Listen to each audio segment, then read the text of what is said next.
ഒന്നാലോചിച്ച് നോക്കുക, നിങ്ങൾ നോമ്പുകാരനാണ്, ഭക്ഷണം കഴിച്ചിട്ടില്ല, വെള്ളം കുടിച്ചിട്ടില്ല, വിശ്വാസം മാത്രമേ ഉള്ളൂ. ഈ ഒരു അവസ്ഥയിൽ നിങ്ങൾ യുദ്ധം ചെയ്യാൻ തയ്യാറാകുമോ?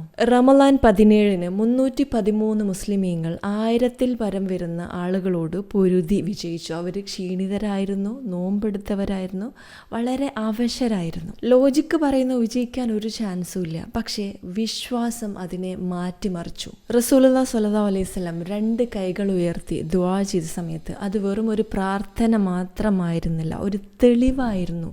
ഭയത്തേക്കാൾ വിജയിക്കുന്നത് ഫെയ്ത്താണ്, വിശ്വാസമാണ് എന്നതിന്.